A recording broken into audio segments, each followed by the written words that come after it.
All right, we're good to get started. Um, in this presentation, uh, Vinicius and Daniel Roberge are going to speak on GDPR plus Sitecore. We're good to get started. It's all with you. Can you guys hear me correctly? Just testing my mic. Yes, we can. Okay, very good. Okay, so why don't you get things started, Daniel? And I will pass the presentation as soon as you tell me to do it. Ok. Boa noite. Tudo bem? Tudo bem? Como vai? Good. Eu meio desculpo, não vou poder fazer minha apresentação em português. So, good evening, everybody. So I wanted to thank everybody for inviting me to this presentation. So GDPR and Sitecore. So let's start the presentation. I think GDPR is definitely a hot topic these days, especially for international organizations. I'll go into some of the details about what GDPR is and work with Vinicius here in order to be able to make the link back to Sitecore and the application and the platform. So let's move forward.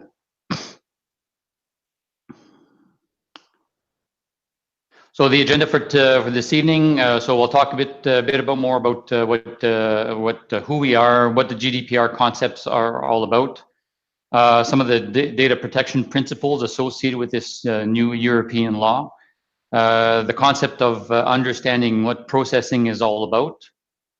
Then we'll get into the application of Sitecore and GDPR and what it all means. And sort of get into some of the sort of the Sitecore 9 features and functionality that may be available to you in order to be able to make sure that the solution that you're building for clients is GDPR compliant. And as well, we'll have Q&A session, but I would encourage everybody to, if you have any questions during the presentation, to please pipe up and ask them now. I think it's probably better if we have a topic that you want to cover or a question you have as I'm discussing the various aspects of this presentation, as opposed to waiting till the end of the presentation.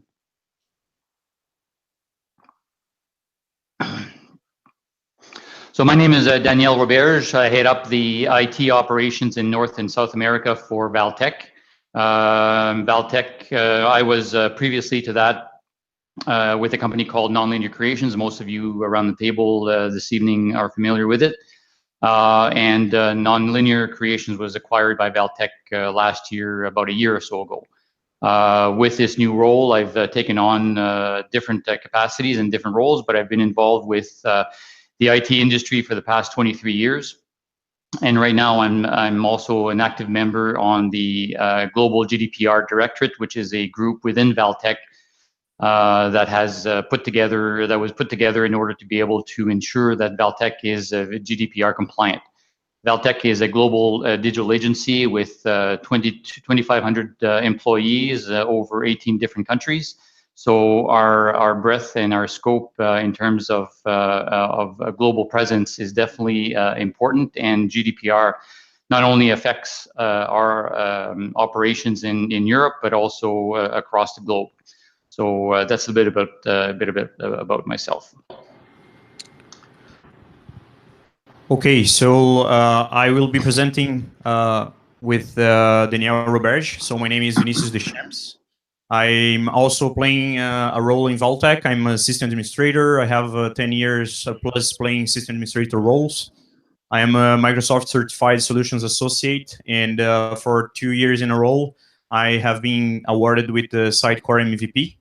And I will be talking a little bit more about the Sitecore and GDPR features. So let's get started with GDPR. All right, so the key concept of GDPR. So what is GDPR? The General Data Protection Regulation, which is what it stands for, is essentially a unique European law that takes effect this Friday, May 25th. The whole purpose of this law is to essentially put in practice the protection of privacy rights for EU citizens. So everybody living in the European Union is essentially covered by this new law. This law is sort of applies to not only public and private organizations that process personal information about European citizens. And I'll get into some of what personal processing means in a few seconds. Unfortunately, vendors, everybody that is involved with any type of clients that deal with European citizens are essentially bound by this legislation. And this is sort of new for this new law. In the past, privacy laws sort of made vendors exempted from information processing, but this new law essentially makes it that everybody, not only the client, but also the vendors associated with these clients, responsible for many of the components associated with personal data. Move on to the next slide. So you might think, well, this is a European law, so why does it affect us? Well, GDPR is definitely European, but the fact is that you have European citizens that live all over the world. So it also impacts organizations located outside the European Union, and organizations that not only offer services and goods, but may also be involved with processing. So if you're an organization, or you're working for an organization, or your clients are working for clients that deal with customers that are potentially European citizens, this law applies to your organization as well. Let's move on to the next slide. So what do we mean by personal data? Well, personal data is really defined as information that you can directly or indirectly identify to a natural person. So name, photo, location data, IP address, online identifiers, etc. There's also what the GDPR has done is that it also has identified any subcategory to the personal data. So not only about name, photo ID, location, address, etc., but the subcategory is what we call sensitive personal data. So it's information that on one's race, ethnicity, religion, sexual orientation, political opinions, biometric data, health data, any information that is sort of personal and more sensitive.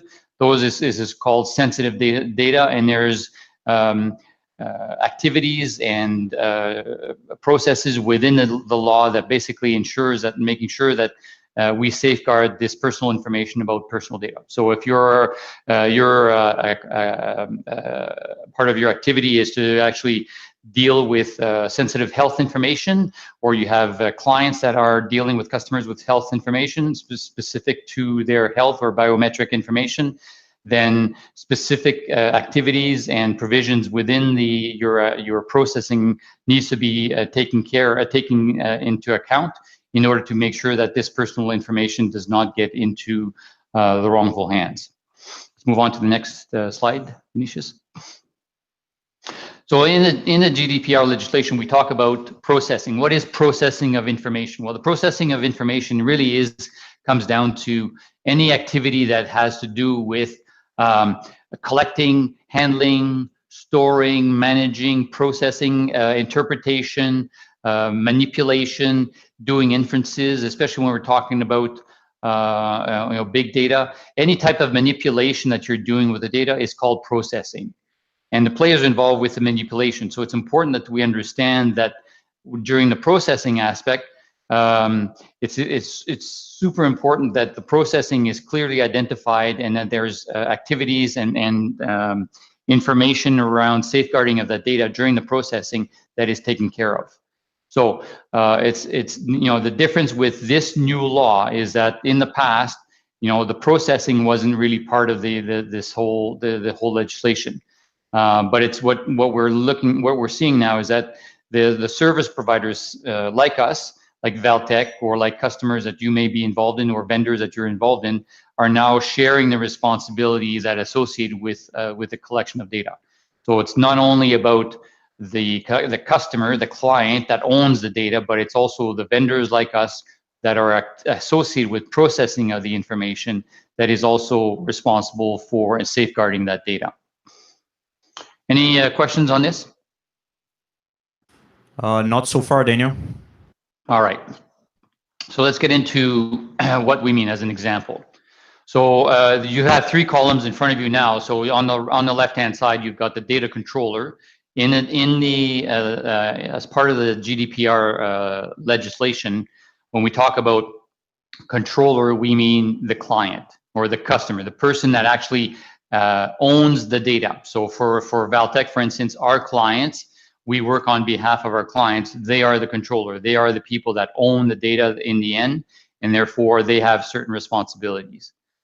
Under the legislation, the processor, meaning the vendor or whoever is responsible for the processing of the activity. And that can be a vendor like ourselves, or it could also be somebody like hosting the data in the cloud, whether it be Amazon or Azure.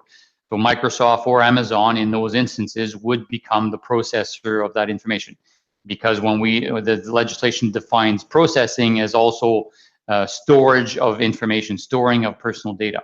So the processor here could be the cloud providers.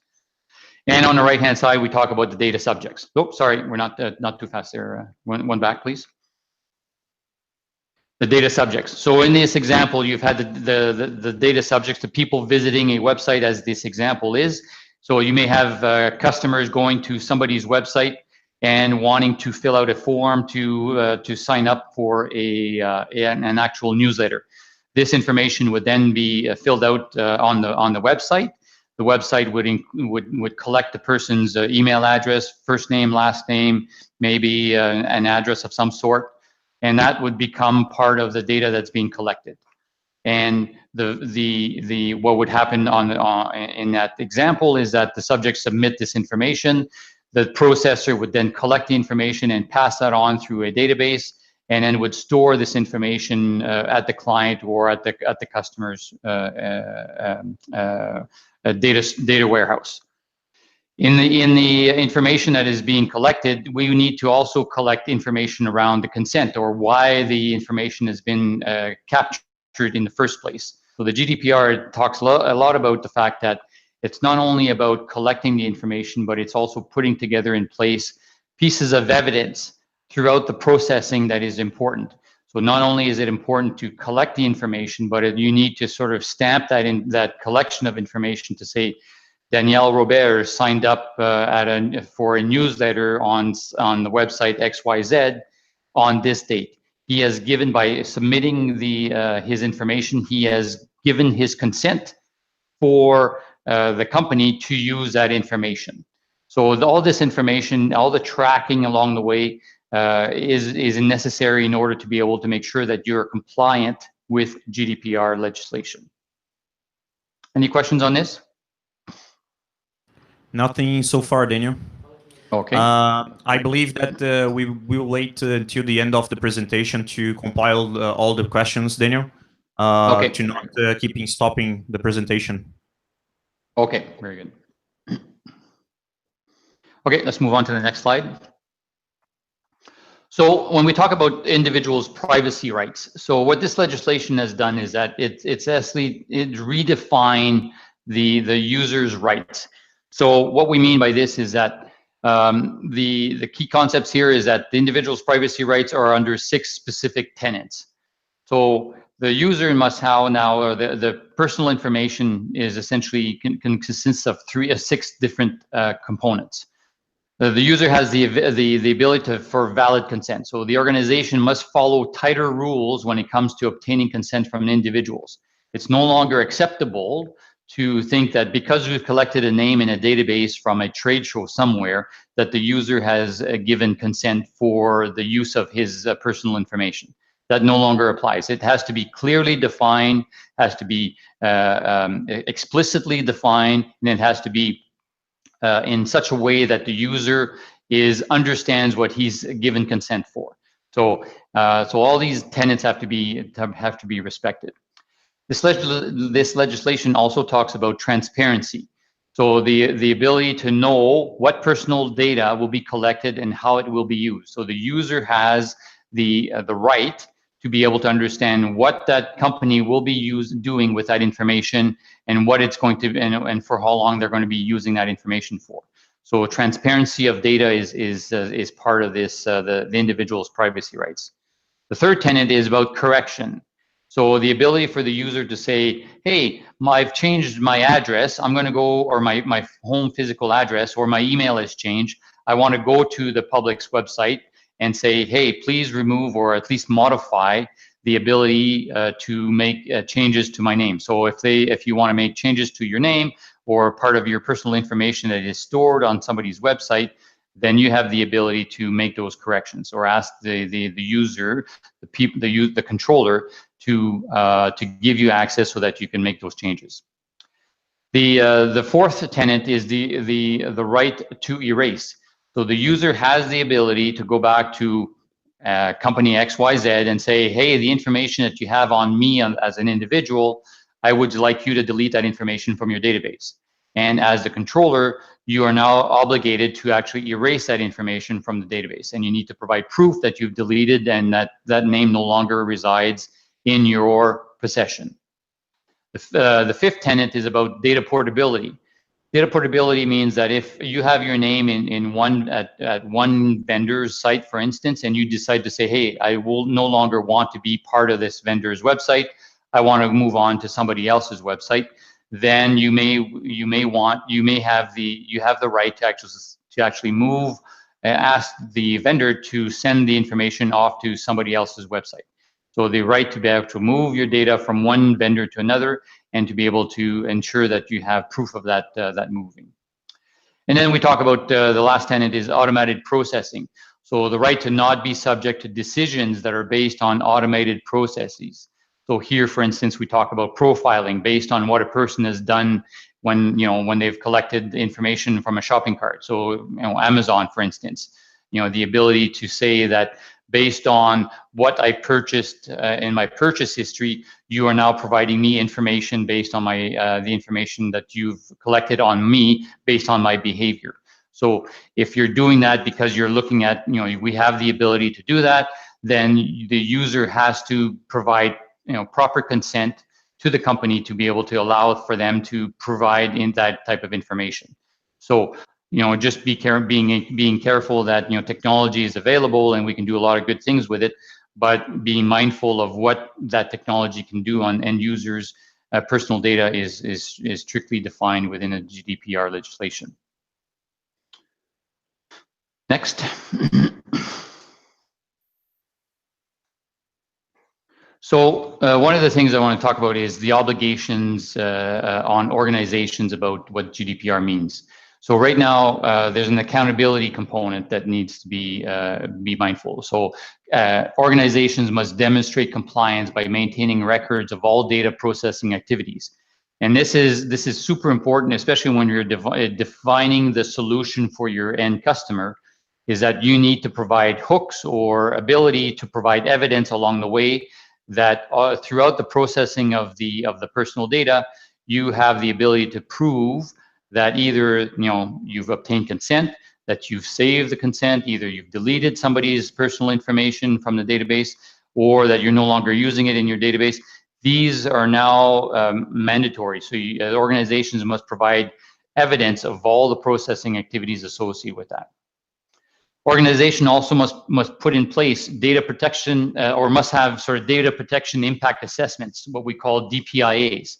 And these are mandatory for processing of the activity. And these DPIAs, or data protection impact assessment, is a test on whether the processing associated with somebody's personal data is going to consist of personal information. So for instance, if you set up a website and you're saying we're just going to be collecting people's email addresses and that's it, then we know that this personal information is not enough to be able to identify that to an individual or to a very specific individual. So what you must do, you must provide sort of a DPIA, which is an internal test to be able to determine that the processing doesn't impact or does not infringe on the GDPR legislation. And so that piece of evidence must follow that client or that project in order to make sure that if at some point the authorities are asking, they are asking the organization, did you provide or did you put in place a DPIA for that specific processing? So this is a test that needs to be put in place within organizations in order to be able to make sure that they're compliant. Data security, so keeping score of personal data is secure and the appropriate technical and organizational measures are in place. So if I'm putting together a database, I want to make sure that the database is secure. What type of security do I have on it? Do I have restricted access to it? Only the people working on it will be able to gain access. So everything that is associated with data security needs to be put in place for that organizations that is collecting personal data from EU citizens. Moving on to the next slide.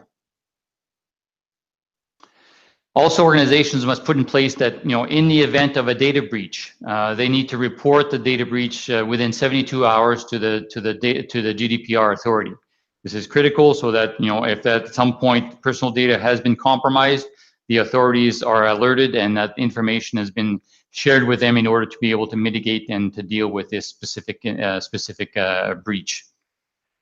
The other tenet is that every organization must put in place a data protection officer, somebody that is independent from sort of the operation, that will ensure that if a customer calls up or sends an email to say, hey, I'd like to know what information I have associated with your organization, that this information will go to an individual or a group that will manage those types of requests. In the event that somebody has a complaint with your organization, they need to go to someone, and that someone has to be sort of independent of the the operations and be able to take those complaints and act them within the organizations. And the legislation, the GDPR legislation, has very specific rules that talk about putting these DPOs, these data protection officers, in place, and the type of authority they would have within the organizations.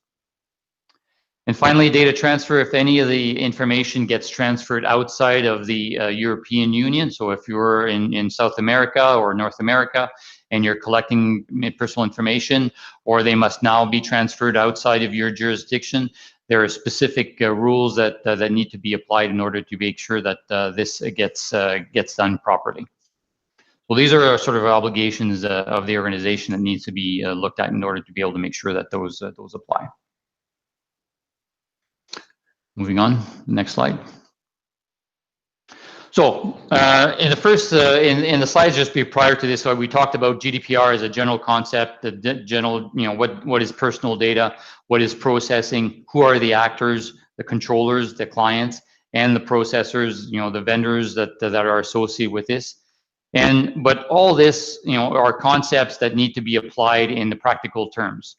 And so in order for us that are involved with putting together solutions for our client, when we need to put in place what we call, the privacy by design. So it's important that, when the solution is architected for our customers, that privacy by design is first and foremost as part of the actual solutioning. And what do we mean by this? Well, what we need is that businesses that want to be compliant with the GDPR will have to design either policies, procedures, or systems that will comply with the legislation. So it's not only about the back end, so making sure that we provide traceability of every step of the way, and that we are able to retain the information and obtain the proper grounds and legal grounds that the consent has been given. But at the same time, we also need to make sure that we follow sort of these six stages, if you want, in order to make sure that we answer the compliancy that we're looking for. So what do we mean by privacy by design? Well, privacy by design really means conducting an impact assessment. I talked about that as sort of a DPIA. So the impact assessment will ensure that the processing is understood. Are we talking about personal data? If we are, how long are we going to keep that personal data? What type of personal data are we going to be handling?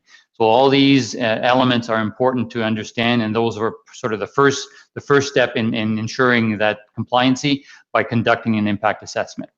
The second step in ensuring that, designing a solution that has privacy in mind is limit the data collection. So what we mean here is minimizing what is being collected so that the personal information is kept securely. So for instance, if we're collecting information for a newsletter, for instance, collecting a person's first name, last name, and email address is probably the only thing that is required. If we start to say, well, we need his home address, and we need the name of his wife or his kids, and we need to be able to know what his blood type is. If all this information is asked for, and there's no real reason to collect this information, then that's what this means, limiting the data collection. Only to collect the data based on the process and the purpose for which the data has been collected. So that's the second component in designing a solution with privacy in mind. Number three, limiting the who sees the data. So even within your activities as you're developing the solution, if you've got the full development team that has access to the data and they don't need to have access to the data, if you don't have a dedicated DBA that is responsible for the data, and everybody else has access to it, then you would probably be in breach of the GDPR legislation. So here what we mean is that as you're defining the solution, ensure that the people that only need to have access to the actual database have access to the database. So you don't necessarily want your QA people or your full development team to have access to the database if only one person needs to have access to that. So keeping in mind who has access to that, in ensuring that when you're defining the actual solution, you keep track of that. We talked about record keeping. So all through the process of processing the personal data, you must provide evidence along the way, and that evidence may be code stamps, anything that you will be able to provide evidence in the event of a data breach, or in the event that you being questioned to say, hey, show me how you're able to obtain consent. When did you get consent? Where do you store this information? So a proper record keeping is definitely important in this scenario. Limiting the processing here, what we mean is processing is limited to the purpose for which the data was collected. Again, making sure that we only collecting the information and we're processing only the information that we've received consent for. So for instance, if I've received consent to process my information for receiving a newsletter, I cannot use that consent or that personal data to then use it for another marketing campaign that the user has not given their consent for. So in the marketing campaign here would not be applicable, and therefore this scenario or this solution that we're defining for the client would not apply in this event. And finally, continuous assessment. So checking to ensure that your ongoing confidentiality is maintained. So as we know, as the client relationship evolves, and as we build new versions, or we add to the solution that we've initially defined for the client, we need to continuously look at the privacy aspect of the data to ensure that we're not opening a breach, or that we're not causing some concerns about personal data that we've collected, so that we're respecting the privacy of our EU citizens along the way. So that's privacy by design. Let's move on to the next. I'll quickly go through the data protection principles, and here what I really want to sort of emphasize is that the legislation has been put together in order to be able to make sure that the data principles that have been put together has been focused on protecting the individual information. And this is super important these days with the digital world that we are sort of living in every day, and we have new technology that comes about, and it's all cool, but at the same time it's also putting in and exposing a lot of personal data to users. And so this legislation has sort of been put together to ensure that there are sort of 9 key principles have been respected when we're talking about data protection for the users. So it's a bit of a sort of important to understand what these fundamentals in order to appreciate why this legislation came about.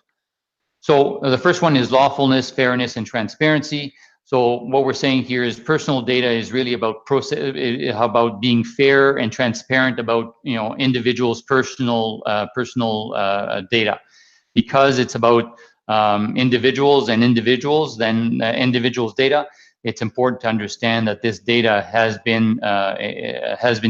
this law has been created to protect that individual's privacy. The second principle is about purpose of limitation. So personal data can only be processed to achieve an expressed purpose. I'm collecting my personal information to process for a specific newsletter, and that's it. So the purpose has been defined, and therefore it has a very specific purpose, a very specific limitation. The third principle here is data minimization. Collect only the data necessary to for the defined purpose. So there's no need to collect home address if all you're doing is asking someone to sign up to a newsletter, for instance. Moving on to the next slide, please. We talk about accuracy. Again, data must be kept up to date. It's especially important when dealing with when we need to provide proof of compliancy. So here, again, it's important that the data that we're collecting is up to date. And if it's not up to date, if it's outdated data or names that we've got in the database, it needs to be deleted from the database. The principle of integrity. So devices and procedures need to be in place to ensure personal data is stored safely. It's important criteria when talking about privacy by design. So the integrity of the solution, making sure that there is no compromise, that the data is properly anonymized or pseudonymized, so that we're making sure that we're complying with the various principles of the GDPR legislation. Limited storage. This has to do with the shelf life of the data. No longer is it possible that we've collected names 3 years ago from a trade show that we can still use it today. So again, the shelf life of the data is defined here, so that we cannot use data over and over again without people's knowing about or why they've collected the information. Next slide, please. So personal data is tied to individuals, so by extension, it becomes part of their personality. So this is why it's important that this legislation is all about. So we're not talking about strictly just data or bits and bytes in the world of the internet. We're actually saying that personal data, these bits and bytes and personal information collected around the world, we leave digital footprints everywhere we go, and that digital footprint is also tied to me as an individual. So what they've done is they've extended out that concept of personal data and personal data about the individuals. The next concept is territorial principle, and here the idea here is that personal data from Europeans must reside with the European citizens where they reside, and that is in Europe. But the concept here is that users travel, and what they do is that data sometimes gets transferred from one organization to another, or from one branch or one division of another. And this is especially important when we're talking about global organizations that may have a footprint or a presence in multiple countries and multiple cities, and therefore the data may get transferred. Maybe marketing is in Europe and then sales is in North America, and they're transferring information from one jurisdiction to another. So there's specific principles that need to be respected when transferring data from one territory to another. And then the concept of accountability. So controllers must provide evidence. So the clients here must provide evidence to how personal data is stored and processed within their facilities, and moving away from voluntary compliance. In the past, we've always had the concept of, the clients or the controllers would be responsible for compliancy. Now this law basically steps in, and everybody must comply with that legislation. So it's important that accountability along the way is respected. So that's those are sort of the 9 principles that have sort of formed the legislation that we now sort of must deal with on a day-to-day basis. All right. Understanding processing. So while we talked about legislation and privacy, we talked about the fact that there is only 6 specific grounds, legal conditions, a controller, so our clients here, our controller, can manipulate, process, or have in their possession personal data on EU citizens. So the 6 principles are such. They must obtain consent. The principle of consent. The processing, so the next principle is necessary for the performance of a contract. And the third one is necessary for complying with legal obligations, necessary for protection of vital interests of an individuals, or the necessary for the performance of a task carried out in the public interest, or necessary for legitimate interests. So here, when we're processing personal information, there's only 6 legal grounds in which an organization can actually process information, and those 6 legal grounds are here.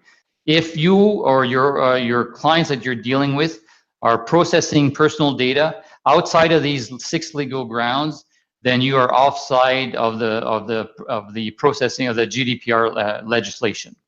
So let me get into examples of what I mean by these 6 processing or legal grounds for processing of personal information. Next, move on to the next slide, please. So what do we mean by consent? So consent is the easiest one because it basically asks the user their consent for their personal data. So Danielle Roberge, do you consent on giving your name for receiving a newsletter from us as an organization? Yes, I give you my consent. You are now able to send me personal information. So that's pretty simple. It's transactional. Do you consent? Yes, I consent. You keep track of that. You send them the information. So that's a simple way. So if you've got the consent, and you will see more and more of this information, more and more of these pop-ups that will come up on websites, especially in sort of large organizations, is that, do you consent to provide information? We are collecting cookies on information. Do you provide consent to basically for us to collect that information? So we'll see more and more of this as the legislation takes effect after May 25th.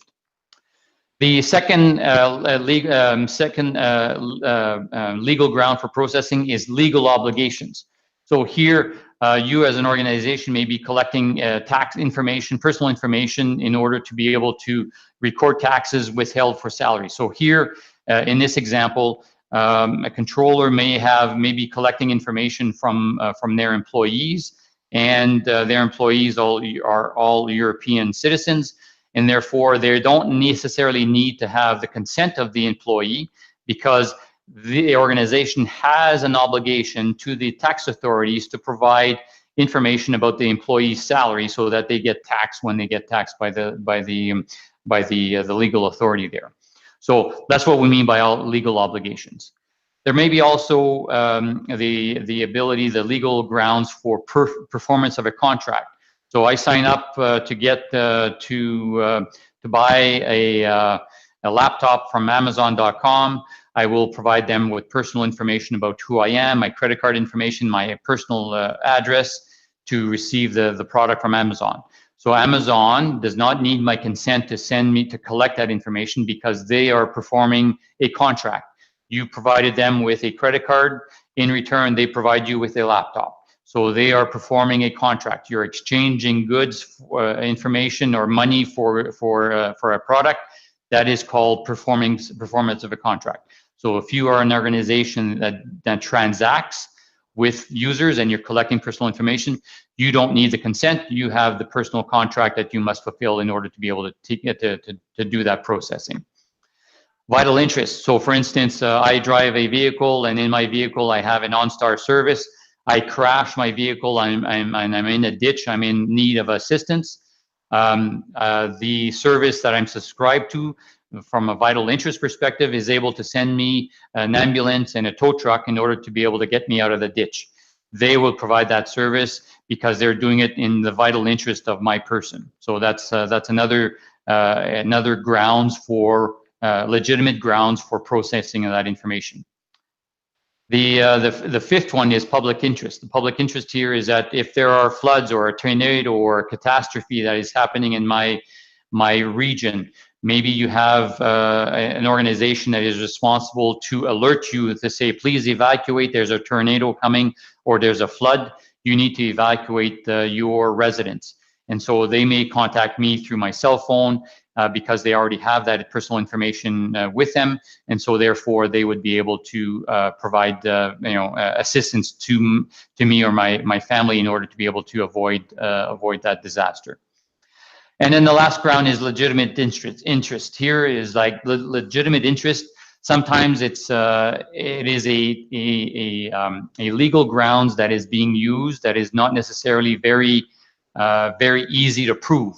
Organizations that is trying to sell me information cannot use the legitimate interest to be able to process my information, because what they're doing is they're looking at them for, say, it's the interest of my company to send you information about my products.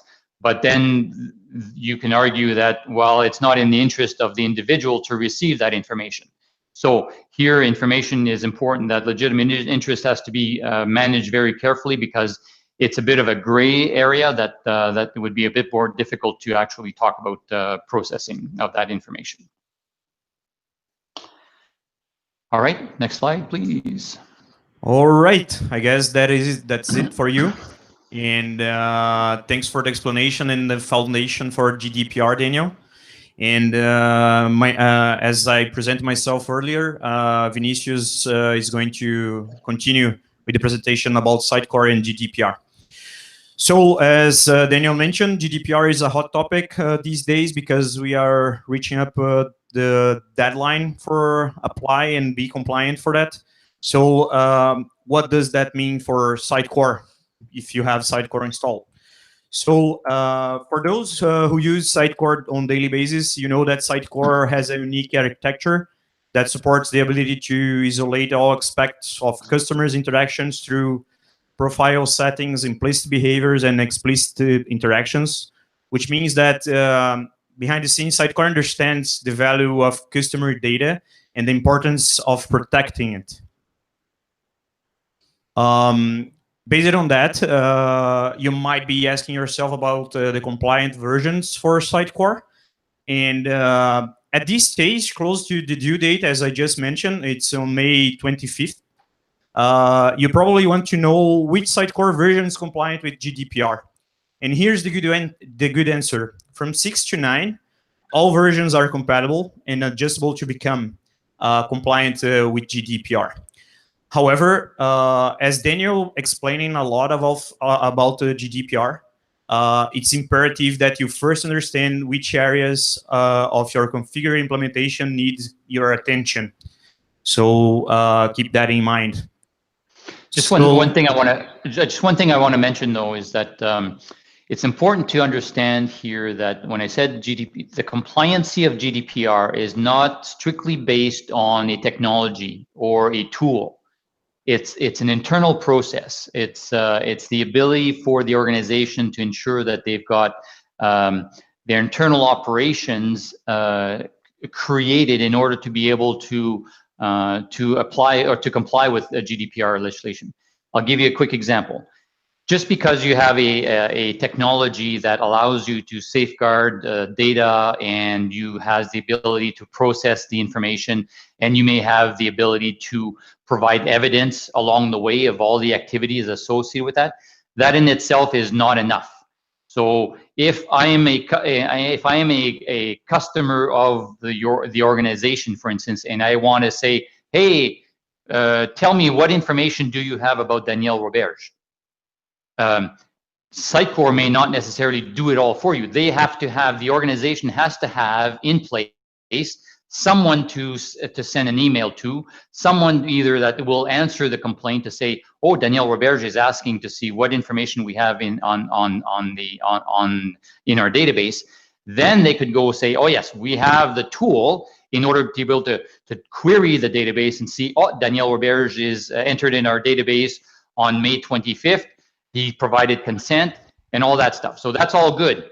But it's important that you understand that it's not just about the technology. It's also about the process you have within the organization in order to be able to reply to users that are coming to, with a complaint or a query or a question about the personal data that may be stored in a solution or in a technology that is at your clients.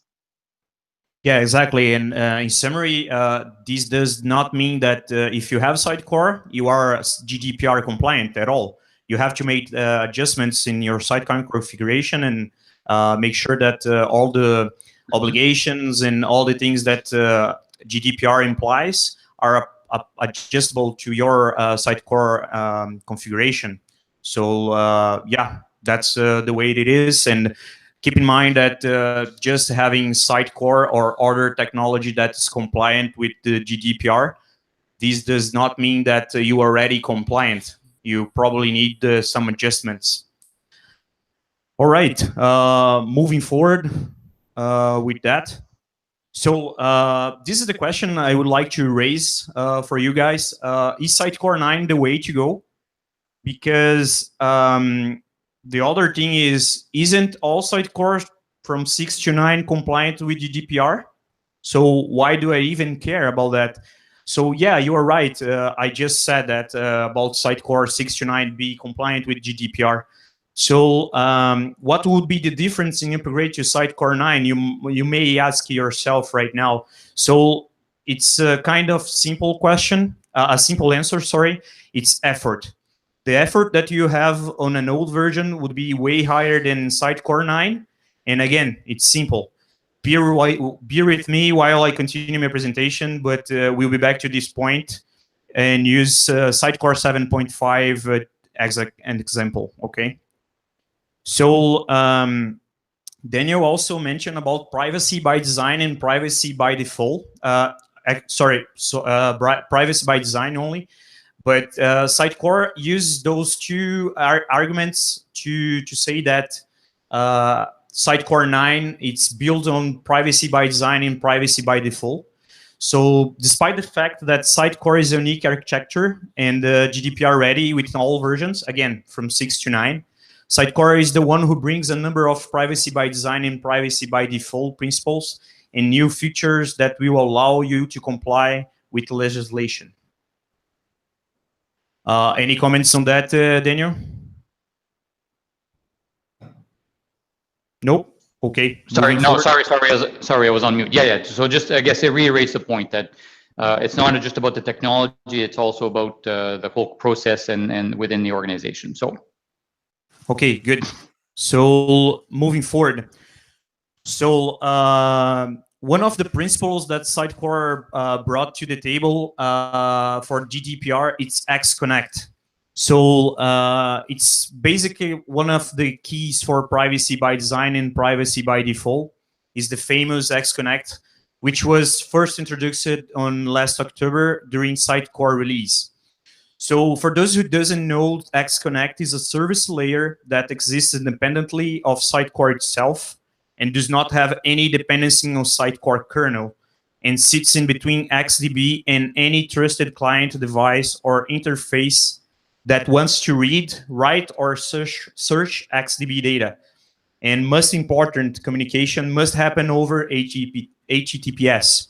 So if you are asking yourself, also there is a no direct connection to the underlying database or search index, as the client application is only aware of XConnect endpoint. So that means that Sitecore provides an API, a connection to XConnect, and you will be able to query XConnect for couple information through an API, and no one has ability to search inside of XConnect at all, just Sitecore application through the API just that I just mentioned. Another thing that it's very important that Sitecore provides some information is the right of access. So in order to be compliant of the right of access, you will be using XConnect. So XConnect provides an API named getContactAsync that allows you to retrieve a full contact profile for your end customer. I'm bringing this topic here because for all researches that I did about the GDPR, Sitecore, and moving forward, the right of access and the right to be forgotten was the two hot topics for that. and the two ones that XConnect is related to. So I thought that would be a good idea to bring those to my presentation. So the next one is the right to be forgotten, or it named as well as the right to erasure, and also known as the right to be forgotten. So also notice that this is the Article 17 of the GDPR legislation. And again, XConnect comes to the play and provides an API named Execute Right to be Forgotten, which will anonymize contact by executing the following changes to a contact. Sorry. Deletes all the identifiers, known and anonymous.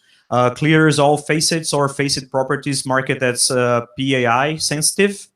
And also consent information executed right to be forgotten is set to true. So which means that the right to be forgotten, it's executed in the contact. Okay. So as I mentioned prior, for the example about the effort, so here's an example from the document that Sitecore has published about GDPR. So the document is named Ready, Set, No, GDPR compliance with Sitecore XP 8, 7, and 6. So this table shows a little bit about the effort that you have to do in order to get compliant with your Sitecore 7 or 7.5 with the right to erasure or the right to be forgotten. So in this table, you can see that Sitecore 7, 7.5, I will use the second line here where it starts with users on version 7.5 with XDB should be aware there is no product feature support out of the box for the right to erasure or portability. You need to customize and extend your 7.5 XDB solution to fulfill those requirements. And in the other hand, Sitecore 9 has dedicated features for the right of erasure or right to be forgotten. A contact's personal data can be deleted through a Sitecore API call execute right to be forgotten. So instead of manually doing a couple adjustments in your Sitecore solution, with Sitecore 9, you have the ability with an API that it's fully functional independently of Sitecore, and it sits between the XDB and the service call that Sitecore has to query when you need to execute something. So I know that this is pretty much for the Sitecore GDPR thing. And if you have any question for that, please let us know through our YouTube broadcast. Do you have anything to add, Daniel?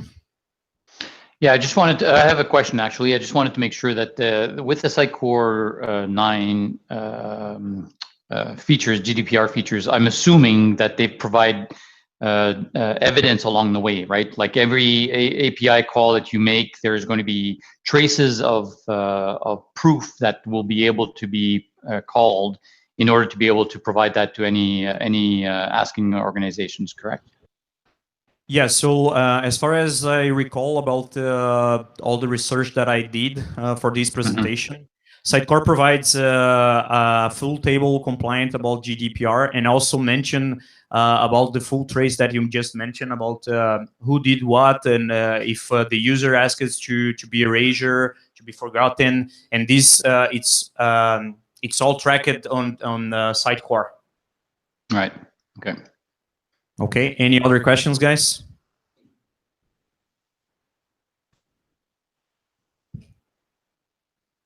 All right. I will start. There are 3 questions in the channel, in the chat window. I will start with this. Since GDPR cannot be reached solely with technology, do you anticipate the need of a GDPR specialist to be hired to companies so they can be compliant? Or maybe a GDPR validator or anything to determine if GDPR is being infringed? So yeah, so let me answer that. So the what we're seeing is a lot of organizations are either assigning their own internal security officers to be GDPR representative. Some of them, larger organizations, are actually going to hire people to play the role as a data protection officer, but those are much larger organizations. Those organizations that do hire the DPO, data protection officer, will most likely be individuals with either a legal background or play a role that with some either a lawyer or having some legal background, because you're dealing with legislation here and understanding the roles of the organization.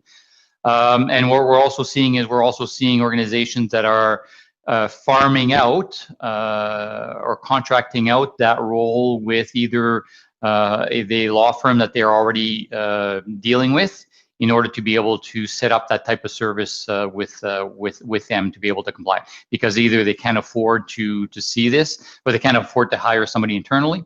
And it all comes down to the level of interactions that you believe your organization, or the level of exposure your organization is going to have with this legislation.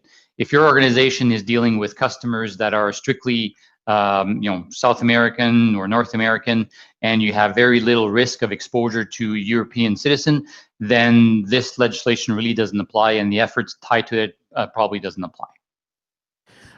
In addition to that, I saw some companies that already presented the GDPR and Sitecore webinars. Seems that we will probably find some tools that are being developed, being released in the next couple of days to validate if your Sitecore is compliant or not with the GDPR. Not entirely sure which companies are, because I don't recall from top of my mind. But the thing is, I believe very, very soon we will see more and more tools with that feature, because we are reaching out the due date for GDPR. Okay, thank you.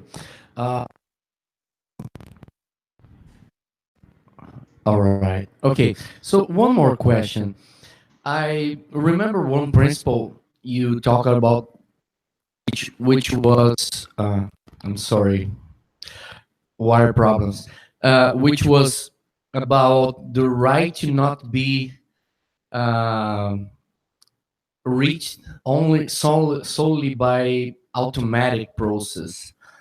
Right. I'm thinking about things like the implication of these things on personalization, which is something that shows some content for you automatically based on your navigation, or EXM mail campaigns. So how much do we need to develop, to customize code to be compliant? So this is very apropos, in the sense that it is imperative that organizations understand the type of processing. So when we talk about, so if you're going to be personalizing content for a user, what does that mean? So what legal grounds are you going to rely your processing on in order to be able to deliver personal information to that user? So can you claim legitimate interest? Can you claim vital interest? Can you claim legal interest? If you can't, then the only other means that you're going to be able to process is through consent. So how are you going to craft or obtain that consent from that user? And I'll just give you a quick example. So you may go to a website and you say, a pop-up comes up and says something that our website now is collecting information, and based on the information that we're collecting from your browsing activities, we seek your consent in order to be able to customize and to personalize the information that you're going to consume on our website. And then you ask for that consent. If you don't get that, then either the site does not provide personalization based on either cookies or behaviors or any type of other information you may be collecting. So again, the idea here is that if you are going to be leveraging tools like available like Sitecore, the whole personalization engine, then you need to think through how you're going to be able to legitimize that behavior with your users. Yeah, and it's not an easy thing to say. I'm not, this whole legislation, GDPR legislation, is being imposed on everybody. It's being imposed on we as vendors. You, if you're a client and you're a customer, you need to be able to deal with that. Everybody is impacted on this. And one thing that I've not mentioned is that this legislation is somewhat unique from other legislation, is in that it comes to the table with very strict and very expensive penalties, up to 20 million euros or 4% of your global revenue can be imposed as a fine if you do not comply with GDPR. So this is one of the first legislation where you've got such strict penalties that come into play. Yeah, and another thing that Rodrigo's question was very specific to Sitecore. So Sitecore provides provided so far two documents regarding GDPR. One it's pretty much related with Sitecore 9, and the other one it's the one that I quoted here for Sitecore 8, 7, and 6. So over there you find a similar table where you'll be able to find the EXM and also the personalization that you just mentioned. So I would suggest you to have a quick look over there and get your insights for GDPR compliance. This is Jay.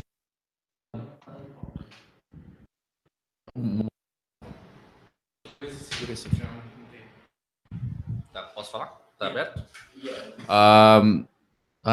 First of all, this is Diego here. First of all, great presentation, Vinicius and Dan, Roberge, great stuff. I guess one of my questions is really related to what was just, what we're discussing here is, I think one of the slides that Daniel presented was about limiting the processing of the user data, right? What I'm thinking here is how can you limit that, to the purpose of why that data was collected in a system like Sitecore, where at the same time that you're collecting that data, you want to make a more intelligent use of that data with personalization, with Sitecore Cortex, all of this AI stuff that Sitecore is bringing to the table to actually provide a more intelligent and a more, with a more intelligent, really, experience for the user, where we're actually capturing the user data to try to deliver the best experience possible, but at the same time, you do have this limiting of how much you can do with that. So I guess really my question is, how far can we go, and how far can this legislation limit, limit the system and what we're trying to deliver really with Sitecore? I'm not sure if it's clear or not, but really, being at the last symposium, it was clear that Sitecore is going towards this direction. We're going to have Sitecore Cortex. AI is the future. We all know that, but at the same time, now we have a legislation that actually tells us we got to be careful with what we're doing with that data. So I guess my question really is, what can we do about it? And Yep. Yeah, and I think this is definitely the paradigm that we're living in, right? Because technology is advancing so quickly, and we can start, with AI being sort of the wave of the future, and the technology, there's things that are coming down the pipe that we don't even, aren't even aware of, that could, improve our lives, et cetera, et cetera. But that's the whole point with this legislation. This legislation has come into effect because we can do so much with personal information that individuals are losing their capacity or their understanding of what is being collected about themselves, and technology is almost taking over. And so what this legislation is meant to do is put some brakes on empower and putting the responsibility back to the controllers, the users that are going to be collecting the information, to be able to say, okay, hang on, just because the technology can do all this stuff, let's think clearly about why we're collecting the information, what personal information are we obtaining, and let's think through how to go about doing it in such a way that we're not infringing on individuals' privacy rights. And so, yes, we can look at it from a perspective and say, listen, this legislation is really impeding our ability to advance technology and to personalize and to create rich experiences using Sitecore. But at the same time, it's saying, well, okay, let's hold on for just a second. Let's pause for a minute and let's understand what we're trying to do here, and let's understand and put a priority on people's personal data versus the priority on the technology. Just because the technology is allowing us to do all these cool things, we need to take a break and make sure that we understand. Sorry, I apologize. We need to understand what the impact of this technology will be on individuals' rights. So, like I said before, it's going to be a challenge. It's going to be a challenge for everybody. And I think what it does is that it's a challenge for everyone, and it's not necessarily making our competitors advance more than we are. It's just that we have the ability now to make sure that we have to think this through a bit more and to be able to understand how to navigate that. And I think that's what's going to happen. Is I think we're going to be in a situation where everybody is going to have to think it through. And technology, the way that technology is going, maybe at the same time there's going to be innovation about the technology in order to be able to allow for the respect or the further respect of people's individual rights. Yeah, and in addition to that, my personal opinion for Diego's question is like, this is something about legislation, and it's not the rule for the future. Let's say that at some point we notice as people in an organization that this is avoiding us to improve technology because we are not able to collect or personalize any data. And at some point we notice that GDPR is not something to keep going. So probably in the future, some needs to be fulfilled, and we need to change those articles and regulations. That's my personal opinion, that in future we might end up finding out that we are getting stuck due to legislation, and that's not the intention at this moment for GDPR. However, I guess at some point we'll notice that personal data, it's right now personal data is something important, and people need to be aware where your data and your profile is being recorded and how to deal with those. So I guess this is the way things are moving forward now. So Diego, second question.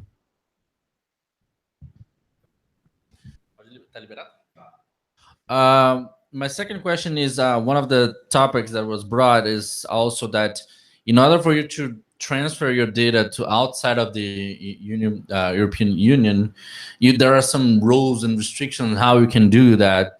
How can that work, or how can we actually achieve in a realistic situation when we have, for example, geolocated targets in cloud? For example, you have Azure with data centers across the globe, where your data is essentially all across the globe, right? In data centers in the United States, Europe, Asia, and so on. And at the same time, for it to be compliant, how does that really, how can you actually be compliant with GDPR and at the same time be working on a world where Azure is not the future, is the present, right? So, not sure if Vinicius, if you want to address that. Well, I can take a stab at this. I think what's important to understand is that the processing of the data. So if we're going to be storing the data in a cloud hosted environment, these people become co-processors with you if you're the vendor. So it's important to understand what their GDPR compliances are, understand which data center you're actually storing the data, where is it, if there's a redundancy, a backup system put in place, where are they located, what are the sort of the measures taking in place that you're taking in place in order to make sure that the data that is safeguarded in Ireland, for instance, is properly safeguarded, et cetera, et cetera. So it's about understanding where your data is going, understanding it's who has access to it. It's understanding if it's being transferred, what's the transmission protocols, what are the security protocols tied to that transmission. It's all of that, and that's all part of the design of the solution in order to make sure that you keep track of all the activities that are tied to your data. And so it's not about only the transmission, it's not only about the storage, but it's everything, all about that as well.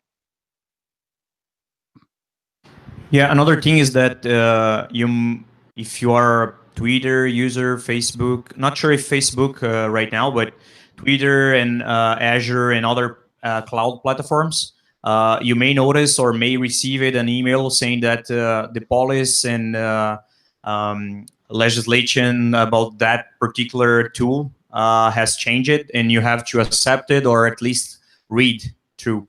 So I accessed my Twitter this morning, and I had a big warning in my screen saying that legislation was about to change, and in order to continue, I have to accept those. So I believe that using Azure, or if you have a storage container in Europe, or using a geo-replicated solution, you probably receive a notification for that as well. But I believe that you should receive some things to be aware that you are using something based in Europe, and you will be GDPR laws will be applicable for your situation. Any other questions, guys? Twitter, YouTube, nothing? Just a second.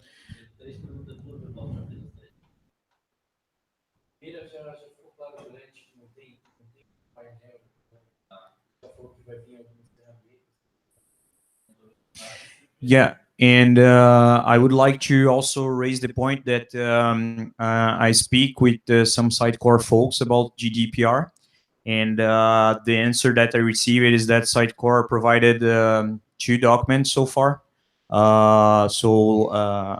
It's simple, just Google it about Sitecore and GDPR, you'll find those documents. Probably, yeah, so I will post in the description of the video as soon as it goes online. The other thing is that Sitecore has an email address if you have Sitecore GDPR questions related. So it's privacy@sitecore.com. So if you have any questions regarding Sitecore and GDPR, you can mail through that. It's listed on Sitecore official website. So if you guys don't have any other question or further discussion to go, I would like to first thank you, Daniel, for being with to present for us the GDPR Foundation. Good explanation. We appreciate that. And also taking myself. No? Okay. So, so applause, everyone. Thank you. No, and thank you, and have a great night. Thank you, guys. Thank you. All right, guys. Thank you very much. Thank you, Vinicius. Thank you, Daniel. Thank you, João. He must be sleeping and dreaming at this point. Thanks, everyone online. That was our second Sitecore User Group Brazil this year. Next date yet to be defined, probably next July, probably. Yeah. Let's see. Okay, we'll confirm that. Keep tuned, and we talk later. See ya. Bye-bye.